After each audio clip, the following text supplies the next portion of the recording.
Now bringing it back to the committee. Do any members have any questions or comments? Yes, Senator Payne.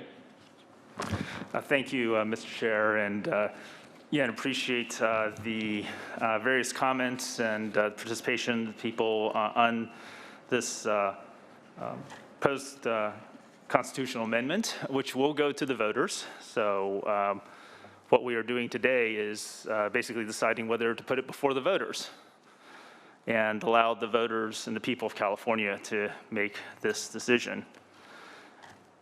However, I do want to speak about the importance of raising this very important issue to the voters. And you know, first of all, I just want to say, as a member of the Asian Pacific Islander community, that actually polling has shown that a majority of API support ACA 5 and placing it before the voters. So I just want to make that very clear.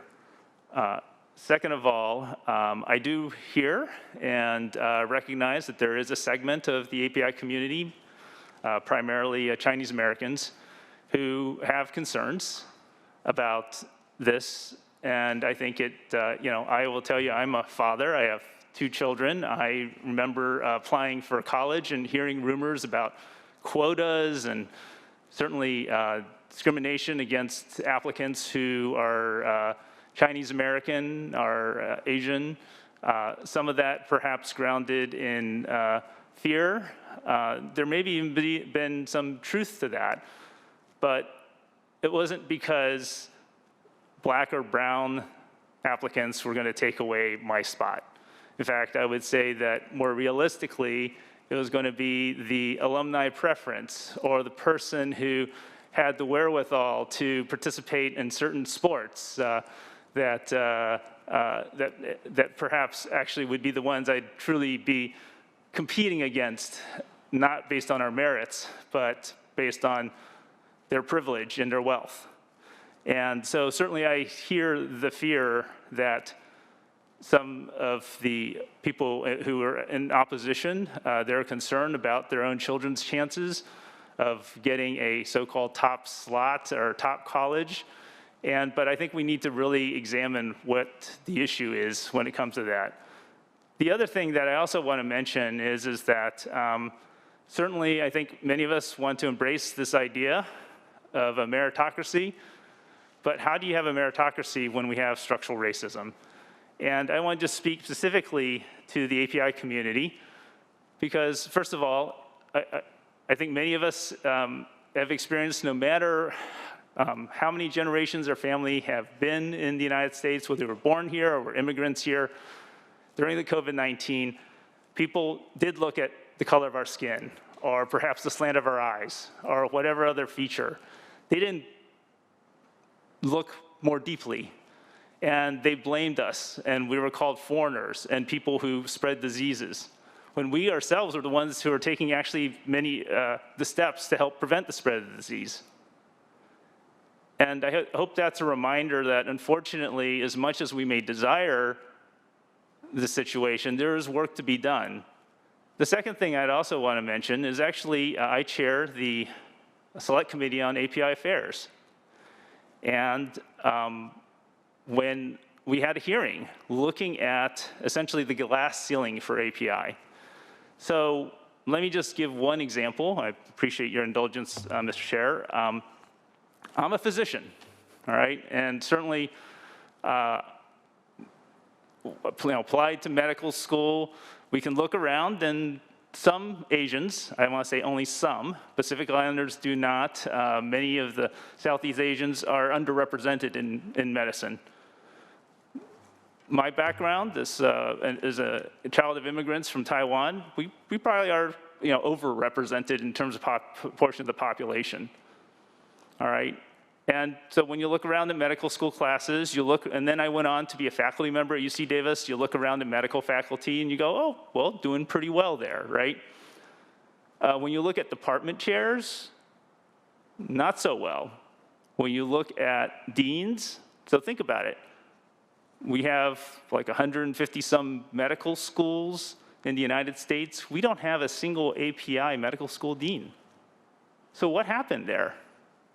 Look at the department chairs. What happened there? And so I guess I would raise the issue of, now, is it because, are we all so unqualified for promotion to serve in senior management positions, to serve as executives, to serve on corporate boards? And this is not only about medicine, this goes across many different professions, many different fields of endeavor. And I think that if we're not willing to have a conversation about how race plays into whether it's admissions to schools, our higher education, to our contracts with the government, to hiring, how can we also have that conversation about how race plays into the fact that many API also are not getting our fair chance to serve in leadership positions as well, whether it's in the private sector, in our professions, in other arenas. And so I think if we really want to be honest about this conversation, we cannot pretend that race doesn't matter and that people will not look at us this way. And so I hope that I certainly hear the opposition. I certainly sympathize with their fears. But I also think that if we're going to have an honest conversation about how race plays into the opportunities we provide people in our society, we need to pass ACA 5. So certainly I will be voting in support, and so that the voters can have their opportunity to weigh in on this. But I also ask that those who are in opposition to really think about what we need to do to address certainly opportunities for all Californians, but even for our own community, and how important the conversation around ACA 5 will be for even their own families and their own children and the opportunities they'll have. And certainly, again, I just want to reemphasize, the API community at large does support ACA 5. Thank you, Mr. Chair. Thank you, Dr. Pan. Senator Mitchell. Thank you very much, Mr. Chair. And as a proud co-author of the bill, I would like to move the bill. And I'd like to say that I listened to the debate today, and one member of the public challenged us to listen to our constituents. And I am. My office has received 25,000 emails to my public account, 95% of which were neither my constituents, and a good number of them weren't even residents of the state of California. So I am listening to my constituents.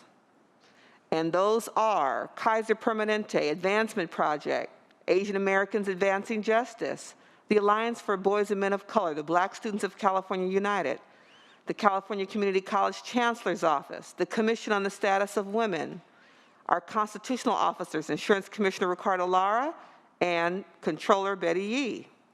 I'm listening to my mayor, Mayor Eric Garcetti, LAUSD School District Board 1, Seat 1, KRC, the Korean Resource Center, CHERLA, the Campaign for College Opportunity, the Sierra Club, the University of California, the University of California Student Association, the USC Race and Equity Center, and the Western Center on Law and Poverty.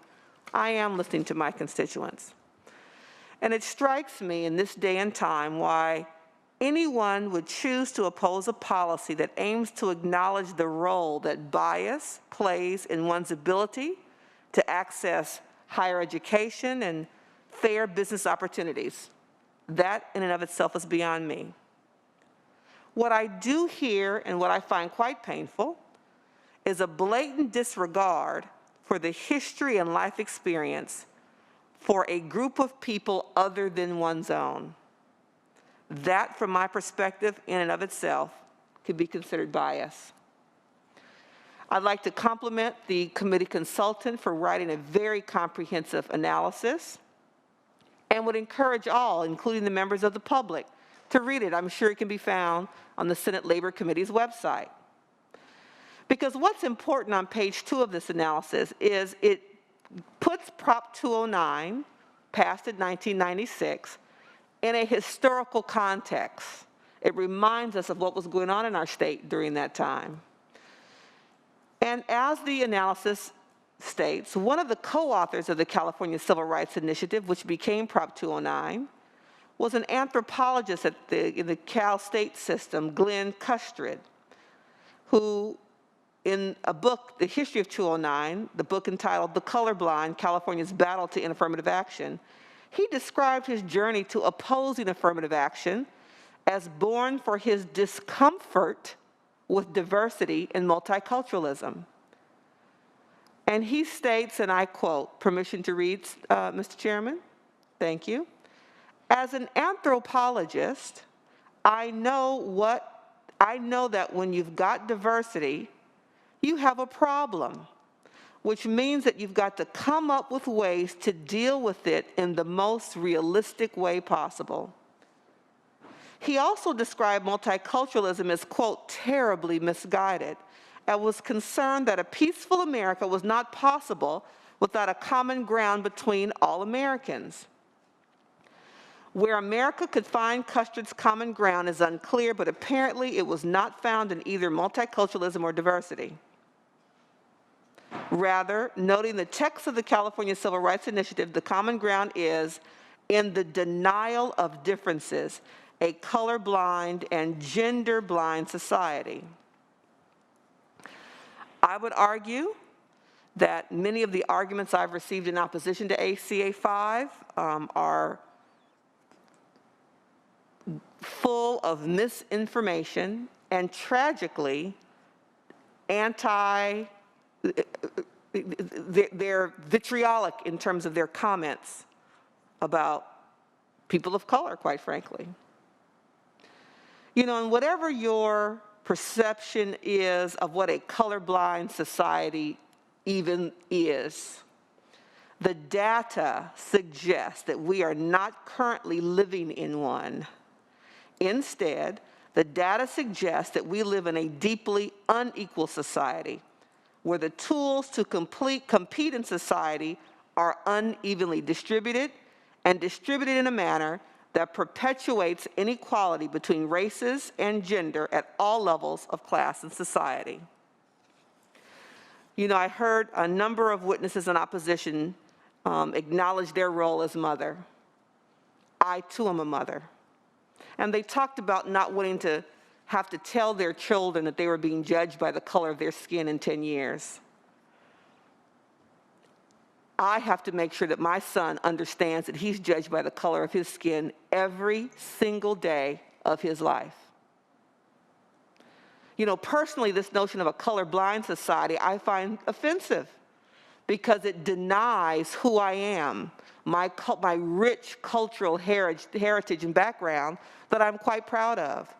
So it's not about colorblind, it's about respecting differences, acknowledging that you see me and you acknowledge who I am as a Black woman in America.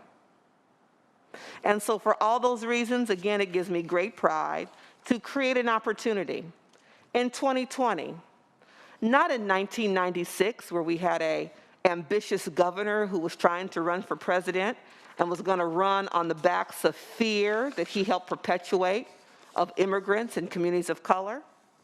Not in 1996, coming off of the passage of Prop 187, again, an initiative framed and cast in this notion of fear of people who are different from you. But we're going to make sure that ACA 5 gets on the ballot in November of 2020, in the middle of an international awakening about the role bias, implicit and explicit, has played on our world and our country and our state. And so again, it gives me great pleasure to co-author and to move the bill at the appropriate time, Mr. Chair. I will be supporting ACA 5 today. Thank you, Senator Mitchell. Senator Jackson. Yes, thank you, Mr.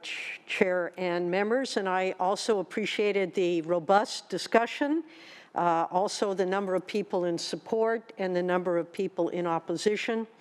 You know, a quarter of a century ago, Prop 209 was on the ballot. It was a different California, and indeed a different generation. Many of the people who will be considering this policy weren't even born when it passed in 1996, if we were to put this on the ballot. And I think what we have come to realize in California is that diversity is our strength. That by bringing together Americans and people who want to be Americans and people who want to live here and experience the great promise of California in the United States, they have built the economy of this state. They have built the rich cultural traditions of this state and nation. And the notion that we believed 25 years ago that by denying our differences, we would be elevating everybody, has been proven to be completely the opposite. Whether it's race or gender. You know, I have done in the course of my legislative career a number of bills to give women an opportunity to compete equally in our society. And we are still having that battle. We still have not achieved that level of equality because we are a biased world. We make assumptions about people based upon their race, their creed, their national origin, their gender, which has historically kept them down. This opportunity is for us to reevaluate who we are as a state, what we want to be as a state, and who we are as a people. And so I see this as an opportunity. I see ACA 5 as an opportunity, not to provide an advantage, but to provide an opportunity for everybody to be able to compete equally.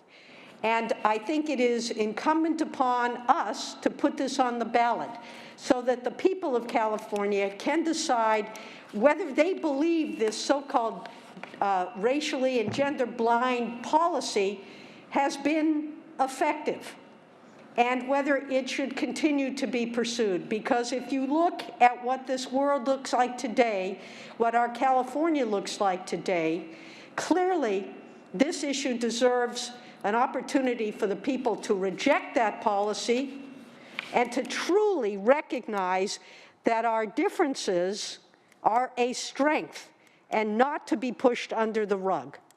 And so with that, I want to join and thank the author and appreciate the concerns. We really need to be motivated by fact and not fear. And that is my hope as this measure does hopefully proceed and go on the ballot. The people of California will have the opportunity to make that decision. Thank you. Thank you, Senator Jackson. Seeing no one else on the floor wishing to speak, Assemblymember Dr. Webber, would you like to close? Yes. First of all, let me thank all of you for your patience, Mr. Chair, for your calm patience as well as we sat through such a long set of hearings and comments that were there.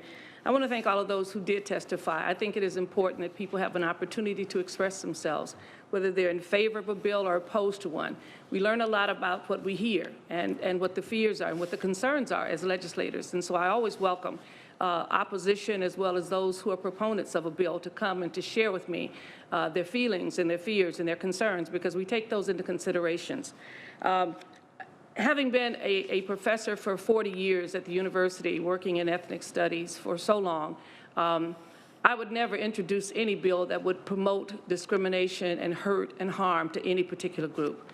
I truly respect the diversity that is California, and it is California's strength.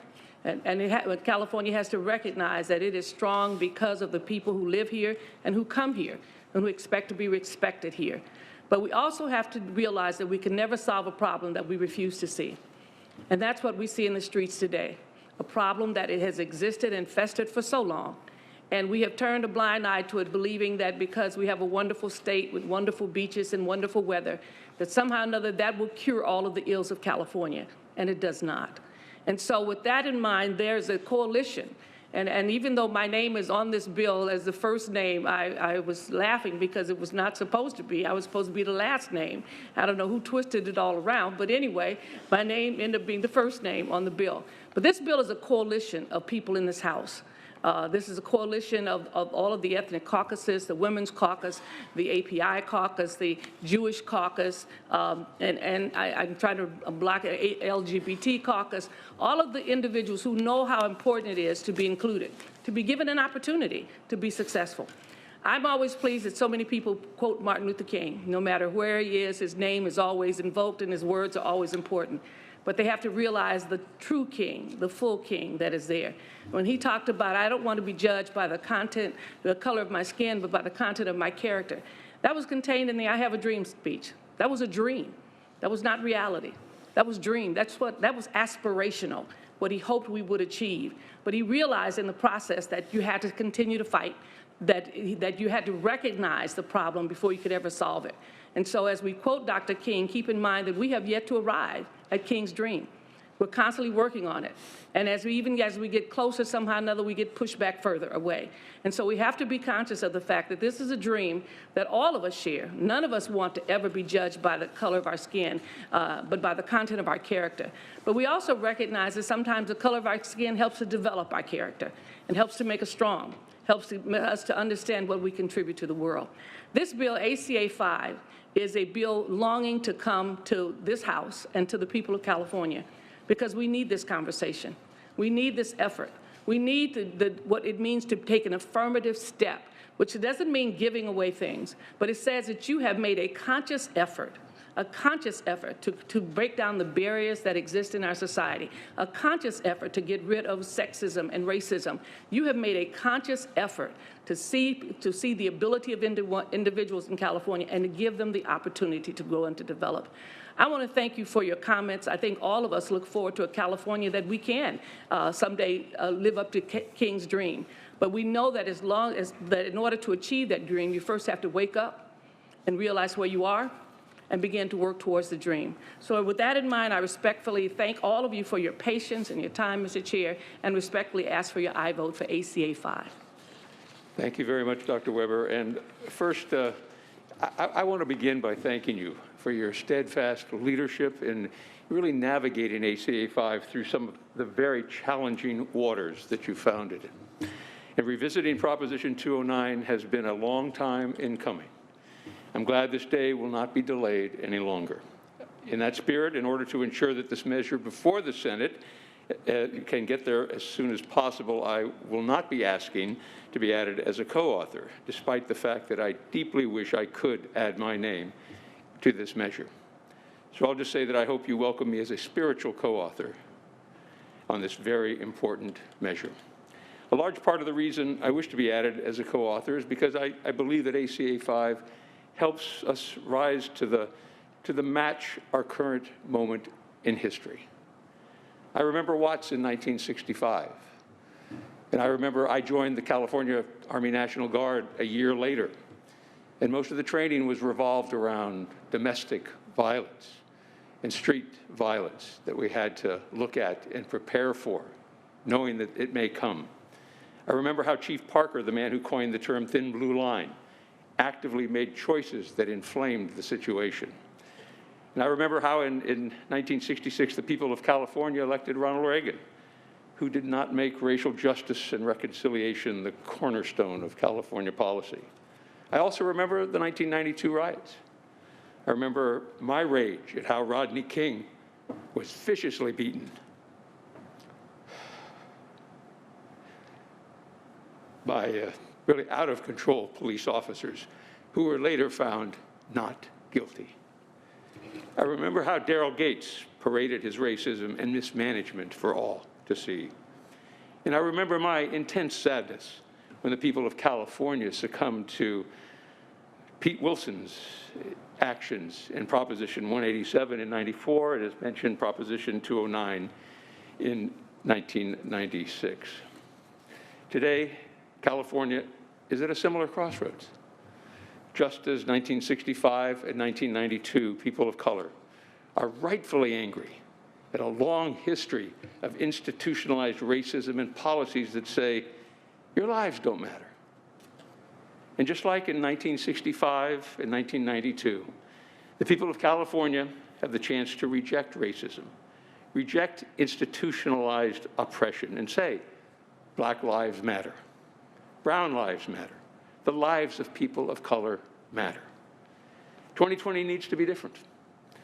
And thank you for reminding us of that, Senator Mitchell. We need to check implicit bias and institutionalized racism in all areas of our lives. We need to do what we failed to do in 1965 and 1992 and 300 years before that.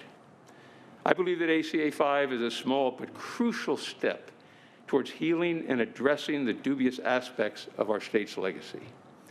I believe it sends the message that the legislature wants to meet this moment in history when California yielded to racism and where we failed to do what was right. And should the voters approve ACA 5, I believe that this constitutional amendment could be the beginning of something very important, confronting our state's legacy of racism and oppression and beginning the difficult process of reconciliation and change. You know, it's interesting, you all kind of personalize these issues as they come before us. And I look at myself after the events that we're talking about, and whether it's 1965, 1992, or just seeing what we hear about. And I'm guilty. I find that I am truly guilty, because I thought of each one of these events that life would change after that. Oh, it was an anomaly. It was a bad cop here, or a bad officer, or the circumstances there were different. But that's not how it really was. That we would learn from these actions and we'd see change. And from my vantage point, it had. I didn't see anything different. Fortunately, I grew up in San Francisco. My parents, that's one of the best things they ever gave me, was that cultural diversity that I embraced and enjoyed and felt that that's how it was everywhere. It wasn't. And I often thought, when I was ever pulled over by a police officer and I'm driving, a couple things go through my mind. First one is, how am I going to talk my way out of this? Second, am I going to go to traffic school, or am I going to pay the ticket? But that ain't how it happens in the real world, to real people, people of color. So for me, I thought that was the only thing that went through anyone's mind. So I'm guilty. Guilty.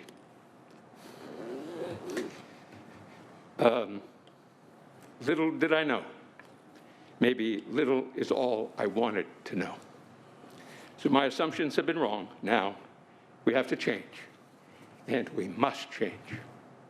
Enough is enough. I'm reminded by John F. Kennedy, who once said, "Those who make peaceful revolution impossible will make violent revolution inevitable." We have a motion on the floor by Senator Mitchell. The motion is due pass to appropriations. Secretary, please call the roll. Senator Hill.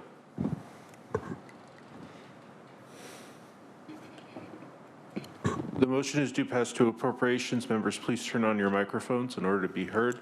Senator Hill. Aye. Senator Hill. Aye. Senator Morrell. No. Senator Morrell. No. Senator Jackson. Aye. Senator Jackson. Aye. Senator Mitchell. Aye. Senator Mitchell. Aye. Senator Pan. Aye. Senator Pan. Aye. That bill has 4 votes. It is out. Thank you very much. Congratulations.